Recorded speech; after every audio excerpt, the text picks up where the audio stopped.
Hello everyone, and welcome back to my channel. And it is a beautiful spring day and time to get on with some more scratch building. Now, one of my favorite books of all time was The Time Machine by H.G. Wells.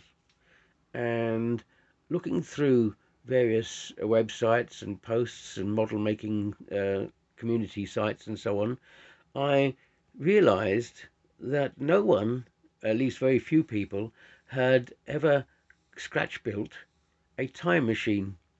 And I thought that that was a great idea to sort of go ahead and see if I could produce a time machine. Of course, there are two famous time machine models: the original time machine model that was used in the 1960s film by George Power, The Time Machine, and the more recent time machine model that was made for the remake. And I came across this thing. I'll show it to you. This was just dumped in a skip, and I thought, you know what? That reminds me of. It reminds me of the revolving crystal spheres that were used in the remake of the Time Machine, the model. And I thought, you know what? Gives me a great idea to actually make a time machine model using these crystal spheres, or this crystal sphere, as a basis. So this is the model that I've started with. And yes, you might recognize it. I'm using the same Nerf gun that I used for my land speeder. This was another of the same make of Nerf gun. And I've already started by, I'm going to move that out of the way, putting a saddle onto it, because in the original H.G. Wells novel, the time traveler sits on a kind of what is on a saddle, and the time machine is kind of described as a kind of bicycle or bicycle affair. So I wanted to set my time machine more in the 1930s and 40s and give it a kind of diesel punk look rather than a steampunk look, and that's why you've got this more industrial look rather than the steampunk look. I've put already these legs in place, and the idea would be that if the time machine was kind of in operation, the time machine would lift off the floor and levitate slightly, and the legs would retract. But I'm keeping it as it is at the moment so that it stands. So I have the time machine there. Now what I'm going to do is I'm going to connect this piece to the back there, and when I've done it, I'll show you how that looks. So let's go ahead and see what it looks like. So as you can see, what I've done is I have attached this little Greebly doodah, and I've got a screw thread here, and I have already put a screw thread at the back here. So now we put them together and we'll see what we're looking at. And I think that works quite well. So basically it's a now this will revolve like that,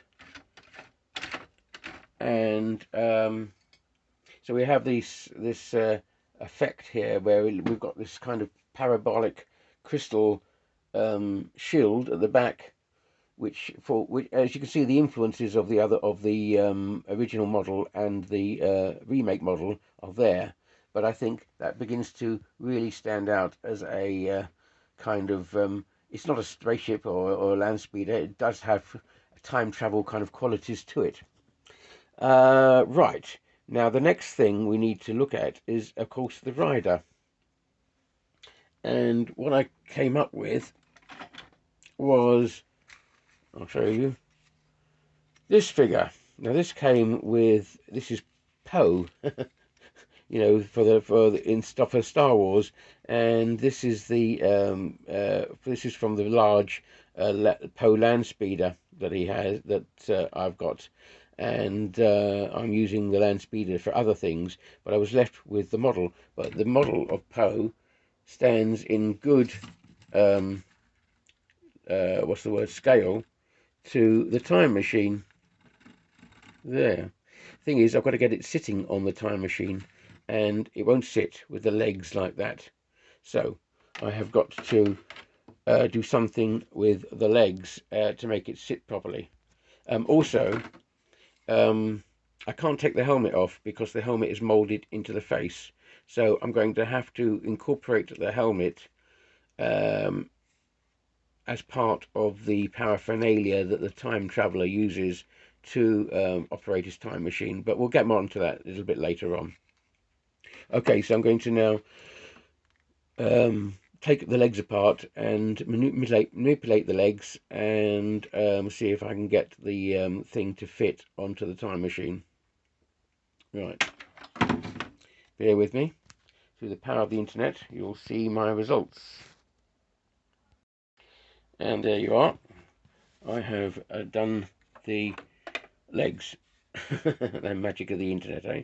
So basically what I've done is I've chopped the legs up, put putty on them, and formed so the guy sits properly. And if I put him onto the saddle, a bit difficult to do when I've got one arm, but as you can see, he now fits quite nicely onto the saddle, like that. Well, he will do when he's glued in properly. There you are. So that's what I'm looking at the moment. That's not looking too bad. I quite like that. But now he also needs a control panel. So I've been working on that as well. And here's the control panel. Now this is from the Poe land speeder.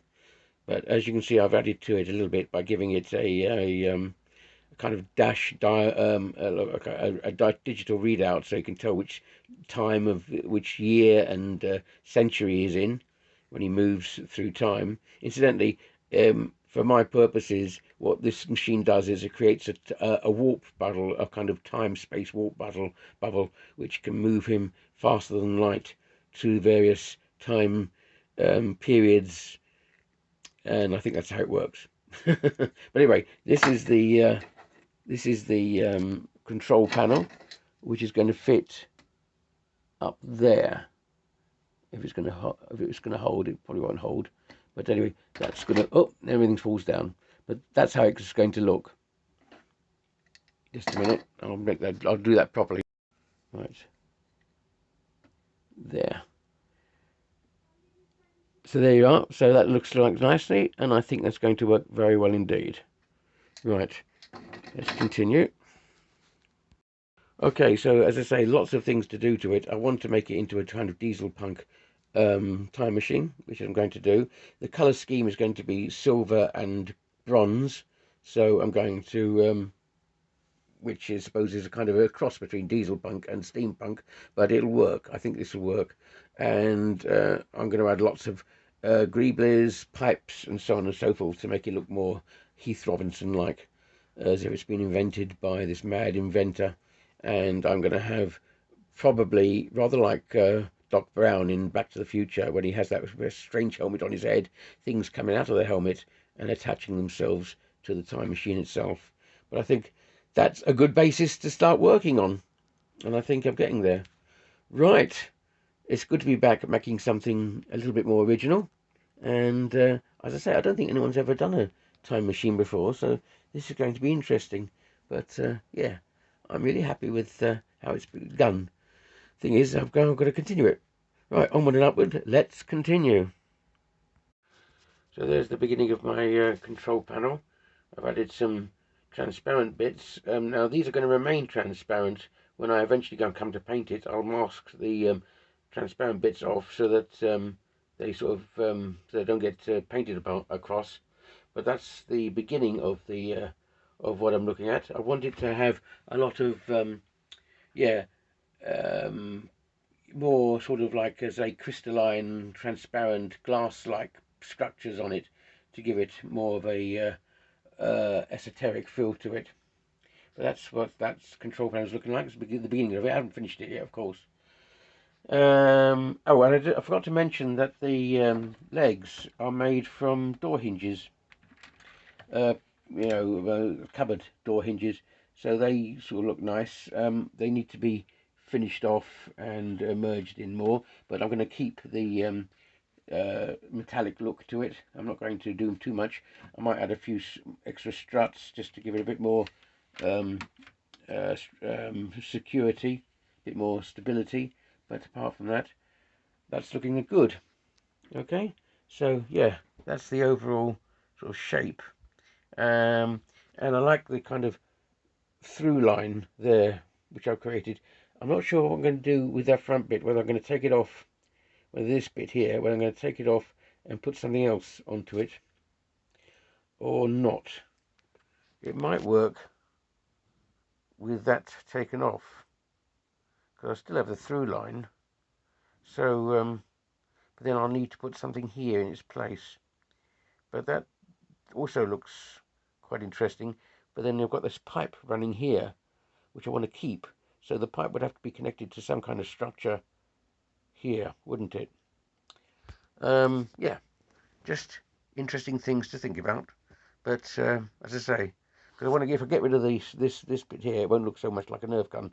It's making it look too much like a Nerf gun at the moment. So that really, I suppose, it does have to go. But yeah, yeah, happy with that at the moment. And it does have a, I think it definitely has a time machine like look to it.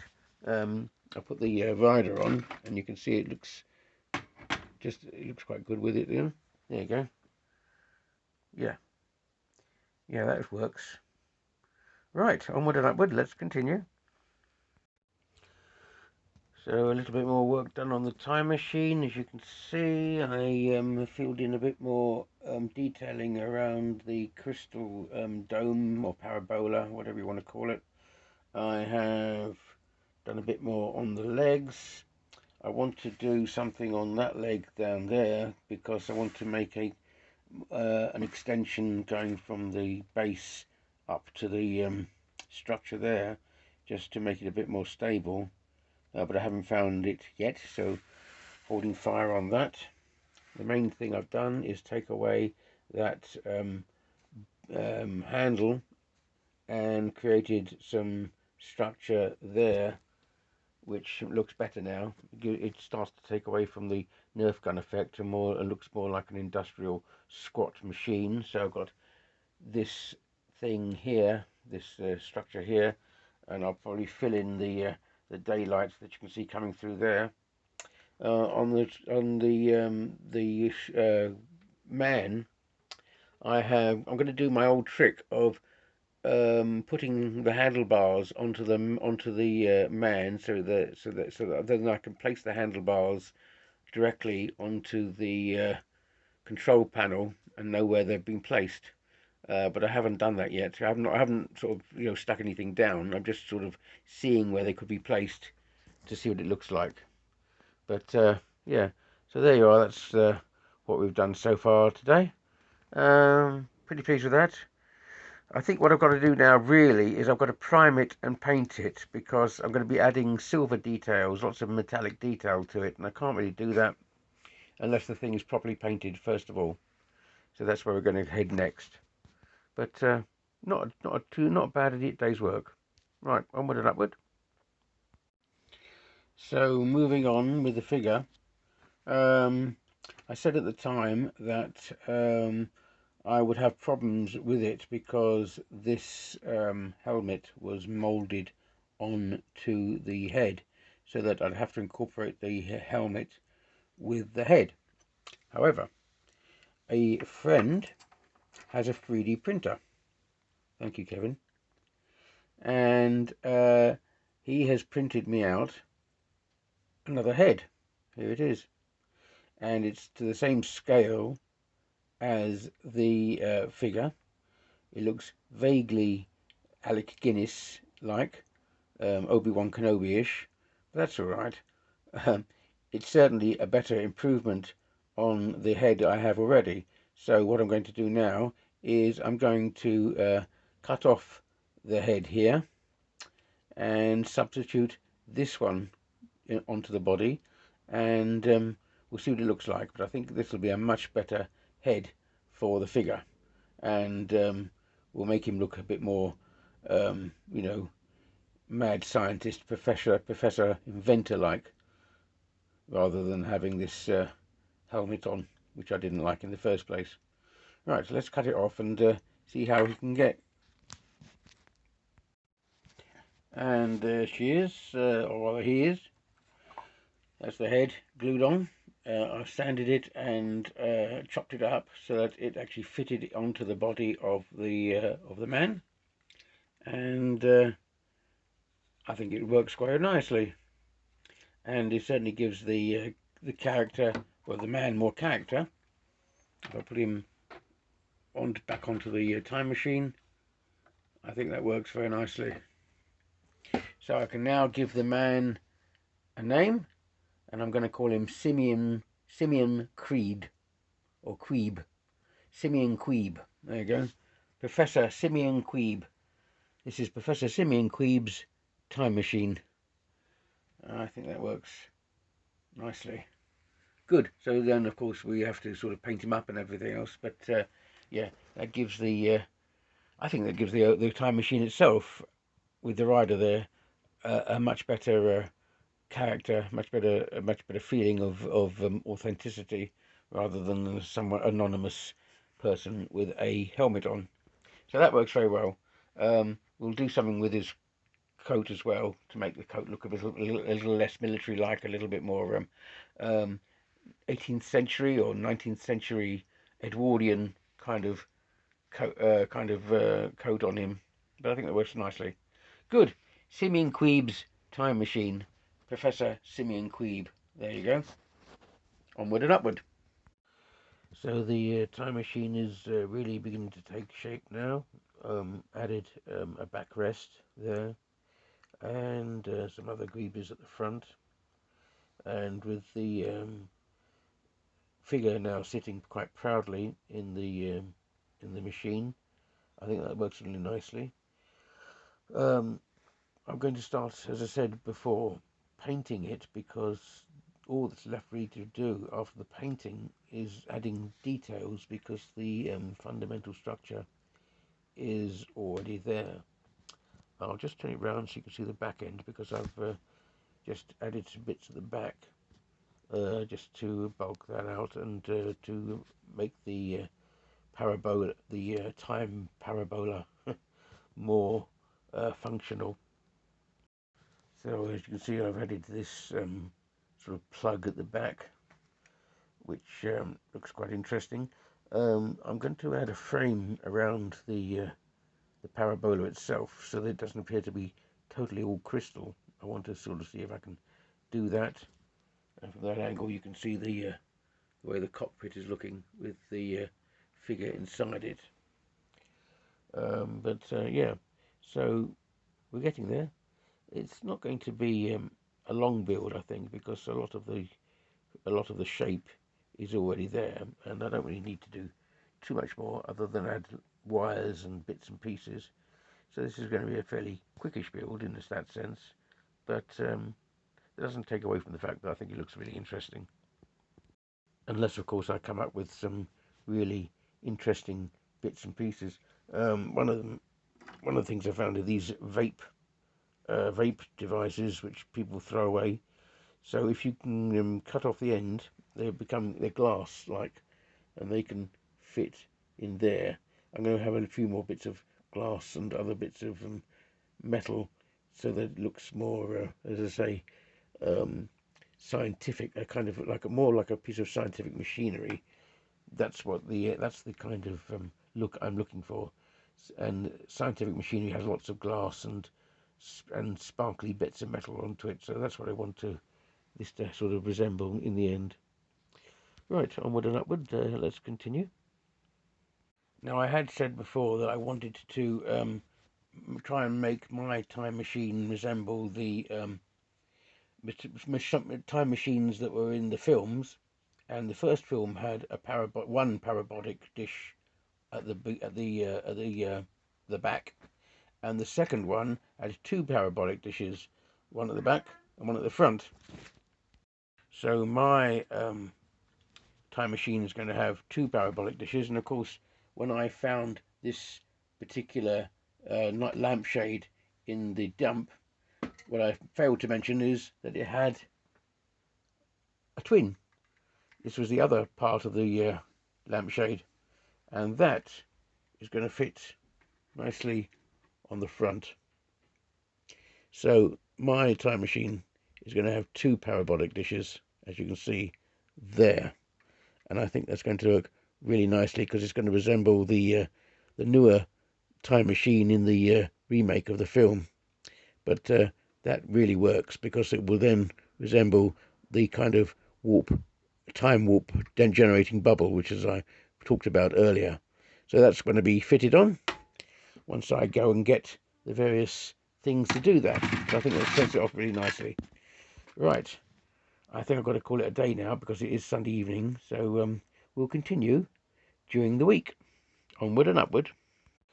So there we are. I put the other parabolic dome in place, fabricated a structure for it, and that's what it looks like. And I think that really works. It gets us away, obviously, from the speeder bike, spaceship, anti-gravity bike look, and certainly gives it a time machine kind of aesthetic, which is what I wanted. It became a bit top heavy, so I had to put another stabilizing leg down there, but that works as well as a kind of four-pronged kind of stabilizer.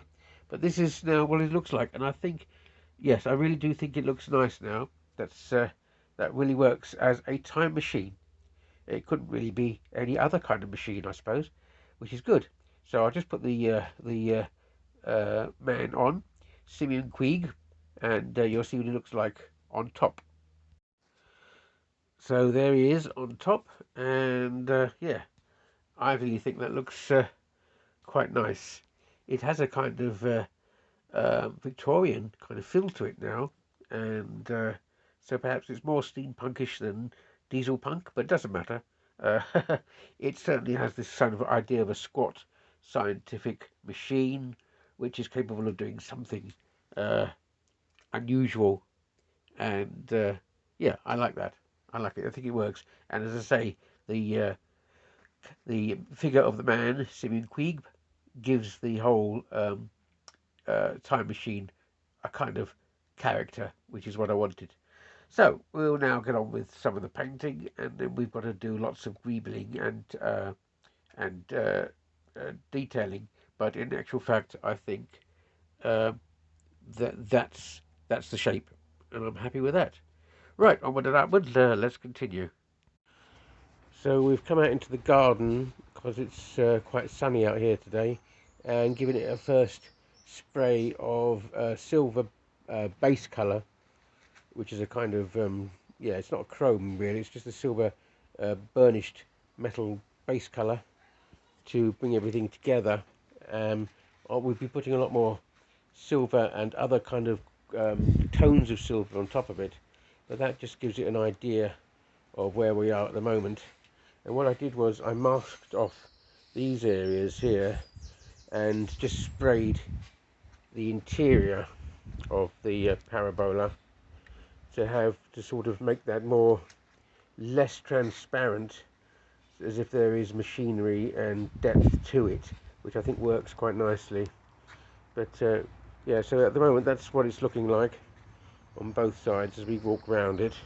You can see, but happy with that as the basis of what we're working on, and I think that really sets the ship off. No, it's not the ship; it's the time ship, time machine. The the look begins to sort of take shape now, really nicely. We'll paint the figure separately, of course, and I've masked off the areas here so that this didn't get painted. And as I said, I wanted to keep the transparent bits clear, and there'll be other transparent bits and more metallic stuff to go onto it. So it'll have lots of metallic sparkle over the top of it, just like, as I said, the scientific instrument might have in a laboratory. That's the idea, and that's the inside of it as well. So that's not looking too bad, and I'm happy with that. So we'll take it back inside now and continue working on it. So I've added some more greeblies to it now, sanded it and put some more filler in, and that's the base coat, as I said, done. I now want to highlight it with some other colours, golds and bronzes, and then I'll do the figure, and then I might have to put it aside because there are some more cables and stuff I want to put onto it, but I haven't got the greeblies at hand yet. They might come with it. I've got a printer at work which I might have to demolish to find the various greeblies I want. I don't want to overdo it because, as I say, less is more, and I think I've reached the point now where I think that's looking as good as it is, but I might want to do detailing and cabling around the backs here, around the parabolic areas, and a bit more cabling into the middle bit just to balance it out a bit. But I think on the whole, though, with the cabling I've done and the other bits of greeblies I put on the side here, the control panel, that's not looking too badly at all. So that's looking okay. It's certainly looking, as I say, like a scientific piece of scientific instrument. I want to put a bit more glass onto it as well, but I think that cabling works really nicely, and so the thing takes on a nice sculptural quality, or kind of organic sculptural quality, which is what I wanted in the first place. But it does need more colour tone, more bits and more colour tone onto it, like as I say, some copper and some other chrome and stuff. So, and then of course there is the figure that will be a contrast to the metal, so to speak. But that's a nice sculptural feel to it, which I'm happy with. Right, okay, well let's continue onward and upward. See how far we can get. It's the Easter holiday now, bank holiday, so might not get enough another chance to do anything more for another week or bit, but you know, no rush. It's coming on. So there you can see I've added some accents, some colour accents, and some textures to it, which I think makes the thing stand out. I don't want to overdo the colour accents. I want it to be subtle. You can add too much, then it begins to look like a mosaic of colours, which I'm not sure I want. I want the overall colour to be silver. I might get some different shades of silver, though. I still think I need to go out and perhaps get some gunmetal, because there's some parts in it which could be a bit darker. But the other accents of copper and gold and bronze, I think I'm going to leave it at that. I'm not going to overdo it too much. Okay, the figure is still needed to be done, but yeah, the accents are there. As I said before, I need to now get some more cabling and wiring and do a bit more work like that. So still quite a long way to go, but yeah, I think that's looking good as it is. Happy with that. Yeah, I still want to sort of do some more work in these areas here, and possibly at the front as well. See what that looks like. But and of course that figure really needs. I need to really think about the figure now. But on the whole, that's looking not bad. And as I say, the colour accents really do set the machine off, I think. Right. Well, let's continue. And say we're heading into May now. This will be one of the models I take to the exhibition in the summer, so I want this to look good when it's finished. Right, onward and upward. Let's continue our work on it. So there we are. The fabrication of the main body is more or less finished, with quite a lot of greeblies added. The cabling, which is what I wanted to have, and other bits and pieces just to set it off. Some of the cabling needs repainting, of course, because it's different colours, and I don't want those colours. I don't want the yellows and reds. I want coppers and stuff. But that's the main cabling on that side, and I'll turn it over so you can see the main cabling on the other side as well. But I'm happy with that, really. That's looking quite nice. And again, the cabling on that side of the machine. I do like the canister I put down there. This looks quite interesting. So yeah, different bits of cabling and other greeblies in to make it look more interesting. I think more or less I'm kind of done now. I still want to perhaps look at the greebling around these areas here and that one over there, because it's looking a little bit bland, or a little bit empty at the moment, so I might want to do a bit with that, but not too much. You don't want to do too much. I'll put the figure on so that you can see what he's looking like, but I think that's working really nicely. Let me put the figure on, and you can see how it looks with the figure there. So there's Simeon Queeg in his time machine, and I think that really does now look like a piece of nice squad scientific equipment that he's kind of created for himself in his garage or basement laboratory, away from everybody else, so that no one could see it while he was working on it. It's taking him years and years and years of fabrication and work to come up with his time machine. And as I say, it's not Victorian or Edwardian. It's more, I think, diesel punk, around the 1930s, 1940s. That's the kind of thing I'm looking for. A kind of massive engine with lots of pipes and cables, which I think looks nice. So again, I'll just turn him around so you can see him from another angle.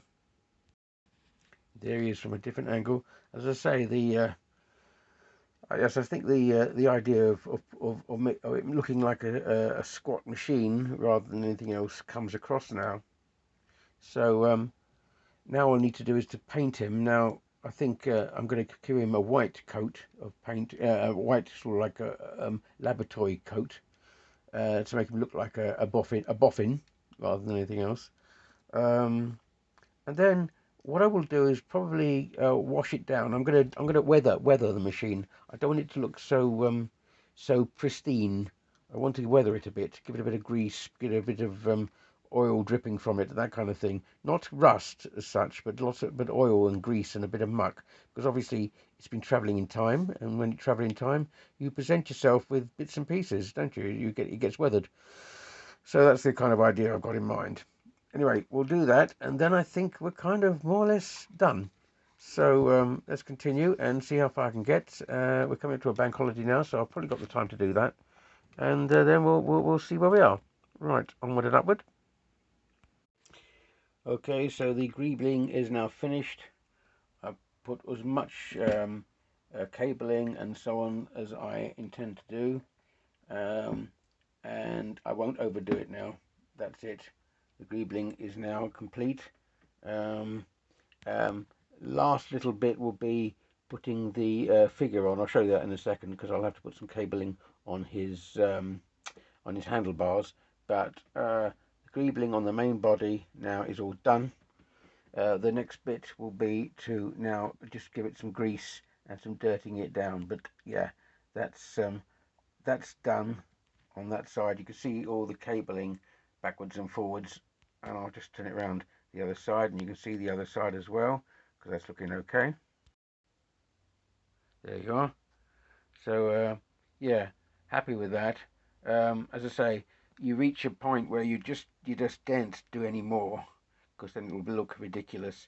But I've also put some more what I would call my tubing along the back there. So that fills in that bit, which makes it all come together.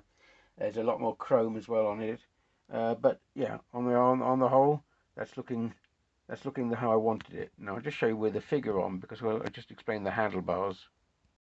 So with the handlebars on the figure, what I need to do is I just need to chrome those up and then put a little bit of cabling onto the handlebars just to make it look a little bit more interesting. Otherwise, the handlebars look they don't do much there. So I need to have those connected. But the cockpit looks okay. That's working nicely. And so now you just paint the figure. I've never painted figures before, so this is going to be a bit of a challenge, but I'm going to get around to doing that. Oh, and I've got to put the footrest onto it as well. Otherwise, he's dangling his feet in midair. So I need to do some. I need to make sure he's sitting comfortably, so to speak. But yeah, on the whole, that's it. So the Greebling is now finished, and we're on to the final bits, the final straight now. Looking really happy with this time machine. I'm really happy how it's turned out, really. Okay, let's finish this thing off as much as we possibly can. And here she is, ladies and gentlemen, Professor Simeon Queeb's time machine, all finished. Well, I'm calling it finished as is now. I've applied all the washes, the greases, the bits of dirt and stuff just to dirty it down, and I've painted Simeon Queeb himself. I'll give you a better shot of his head, which I don't think I've painted too badly, considering that's my first time at trying to paint a figure. But here's all the various bits of detailing.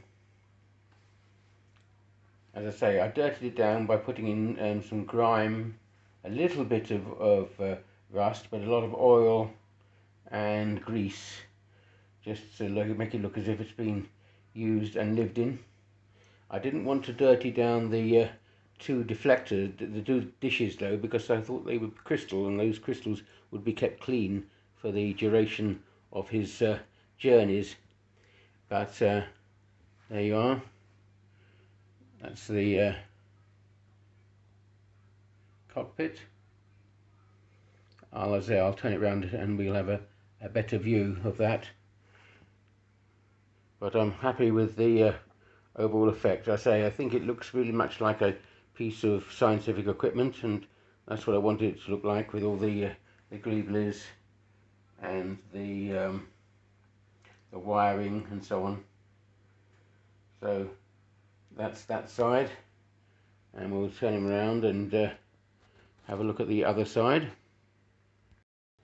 There's the other side of the time machine. And I will be taking this to the summer exhibition, because I think it's worthy of exhibiting. I'm pretty happy with that, really. So I think it's not too bad. As I say, we'll have a look at his cockpit there, where he sees where he's going and where he's been, and we'll just bring him around, and you can see his face. Yeah, I don't think I've done too badly with the face. It's my first attempt, so be kind, be nice to me, but I don't think that's too bad. I did spend quite some time on it. I tried to make him look a little less like a Poe, you know, the character in Star Wars, by changing that head around, and I think it works quite nicely.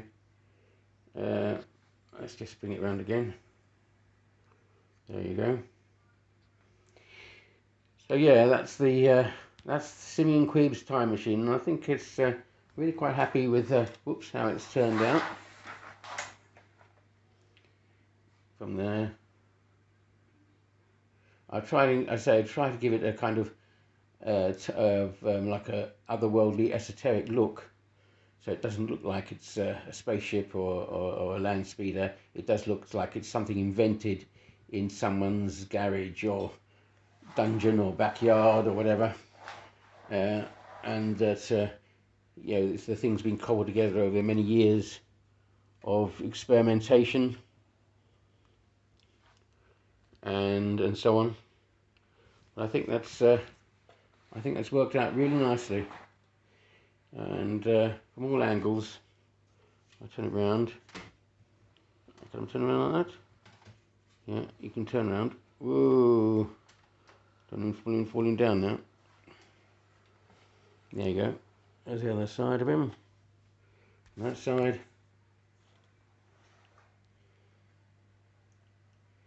I think that looks pretty neat. So happy with that. That's the time machine completed. I've always wanted to have a model of a time machine because if I'm honest, if I had all my wishes granted by some strange magician or genie, I don't think I'd go for a spaceship or anything like that. I really think my dream would be to have a time machine. I'd like the TARDIS, but perhaps my own personal time machine, which I hope has done homage to H.G. Wells's vision of his time machine. And I hope I've been inspired by the two models that we saw in the film, and I think that's worked quite well. Alright, ladies and gentlemen, thanks guys for watching, and I'll see you on the next one. Alright now, bye for now guys, bye for now.